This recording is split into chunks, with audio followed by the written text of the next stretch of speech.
Most people wake up in the morning and start to think about their problems. Those problems are connected to certain memories, and those memories are connected to certain people and things.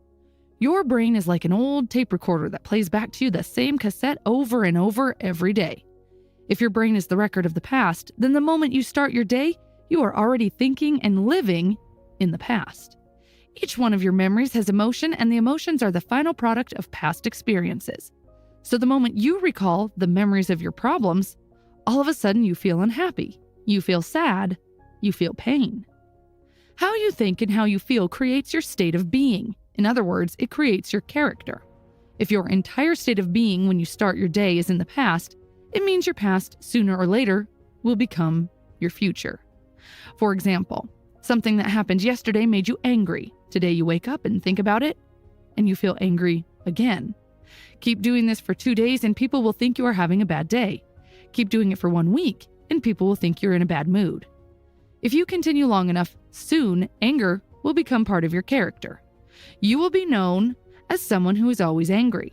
So as you can see, your thoughts have something to do with your destiny. This means if you keep thinking in the past, you're gonna keep creating the same life. Without even realizing, you keep creating the same life that you don't even like.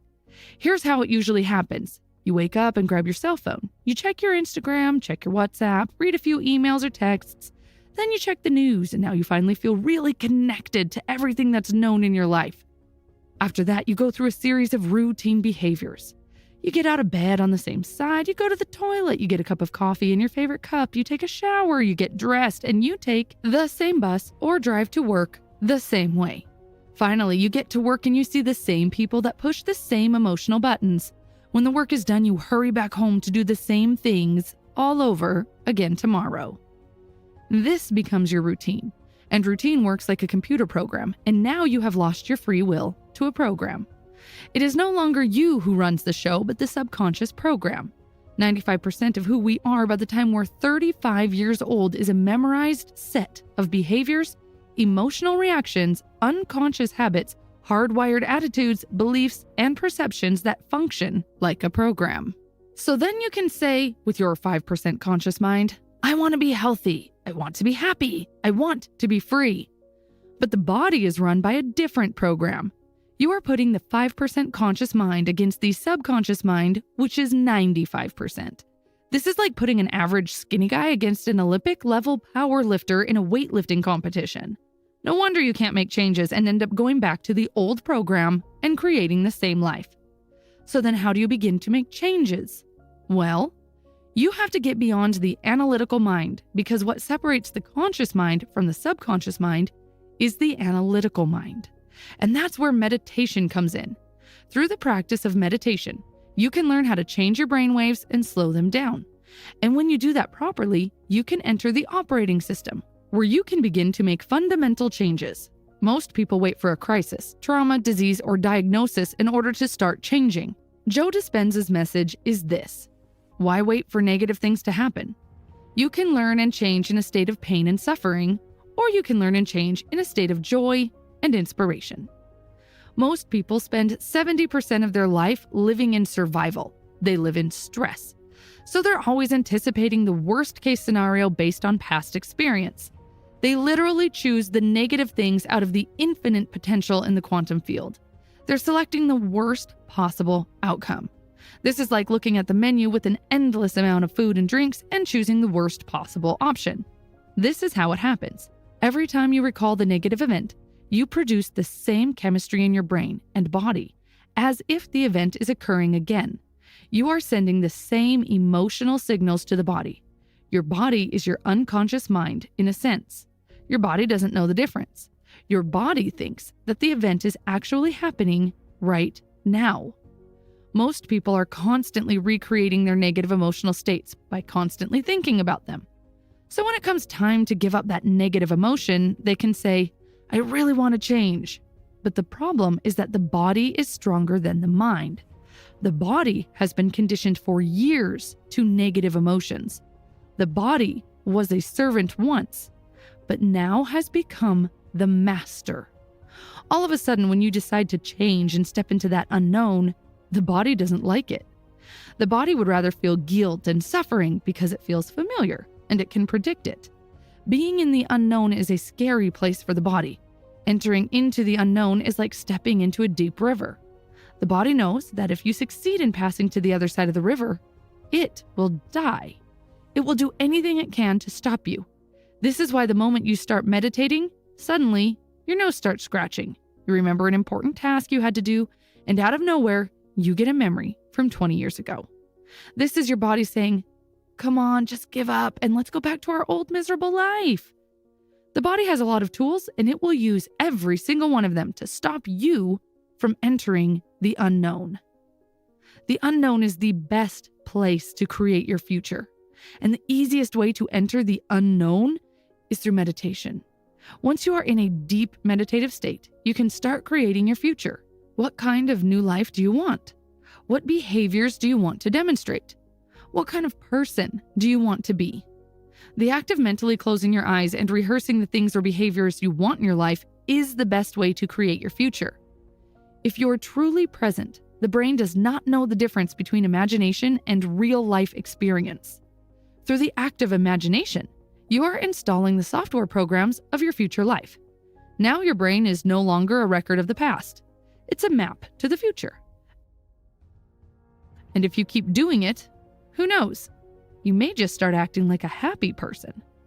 The hardest part is to teach your body emotionally what the future will feel like ahead of the actual experience. Simply imagining it isn't enough. You need to emotionally feel it in your body. If thoughts are the language of the brain, feelings are the language of the body. It is through feelings and emotions your body understands what your mind is telling you. If you don't feel anything, then it means your body isn't receiving the signal. It's like in your room. The internet modem is working, but you can't connect because you've turned off the Wi-Fi on your phone. The moment you start feeling the emotions of your thoughts, you are connected to the internet, and you can now start downloading your future life. And you know what this means? This means you no longer need to wait for your success to happen in order to feel successful. You don't need to wait for wealth to feel abundant. You don't need to wait for your new relationship to feel love. According to the quantum model of reality, the moment you start feeling abundant and worthy, you are generating wealth. The moment you start to feel it, you're beginning to step toward your future. Now, this means you are becoming the creator of your future. You're no longer living as a victim and saying things like, "I'm this way because of this person or this experience." Unfortunately, today many people are victims of their own negative thoughts from the past. Most people don't realize it, but here's the thing about thoughts. Just because you have a thought, it doesn't mean it's true. Let me repeat. Just because you have a thought, it doesn't mean that you should act on it. On average, you think 60 to 70,000 thoughts in one day. 90% of those thoughts are the same thoughts as the day before. If your thoughts have something to do with your destiny, then your life is not going to change very much because the same thought leads to the same choices. The same choice leads to the same behavior creates the same experience, and the same experience produces the same emotion. This is why it's very important to meditate so that you can become more aware of how you think, how you act, and how you feel. The more conscious you are, the less likely that an unwanted thought is going to slip by your awareness unchecked. The word meditation means to become familiar with. So as you become familiar with the thoughts, behaviors, and emotions of the old self, you no longer let them influence you. Instead, you start thinking new thoughts and condition the body into a new emotional state. If you do it long enough, this new emotional state will become familiar to you. Creating a new self is like creating a new garden. First, you got to get rid of the weeds and the rocks. Then you need to pull out the plants from the past year and you have to prepare the soil. Only after that, you can start planting. Meditating basically works the same way. You're preparing the garden, and it's not an easy job. Training your body to sit down and meditate is like training a wild animal or a dog. You say, "Sit down and wait here." But it runs away, so you catch it and bring it back. But of course, it runs away again, and you have to catch it and bring it back again. The moment you start a meditation, the body says, "Hey, it's 8 o'clock. You normally read emails and get angry around this time. But here you are, sitting and doing nothing. You're off schedule. What is going on? For years, we have been angry together around this time, but all of a sudden you're going to change just like that. So the body starts sending signals. The body is basically looking for that predictable chemical state, and it doesn't care that it's a toxic state.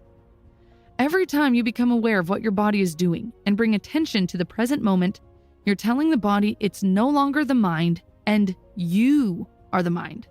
And now your will is getting greater than the program. And if you keep doing this over and over again, just like a trained dog, the body will sit down and obey. The moment the body surrenders, there's a liberation of energy. You go from particle to wave, from matter to energy, and you free yourself from the chains of those emotions that keep you in the familiar past. If you do this for just 7 days, you will already start seeing differences in your life. You will start catching yourself more often and avoid going back to the old unhappy self. Of course, you need to repeat this process long enough until your future reality becomes your current reality. Hope it was a useful video. Thanks for watching and have a great day.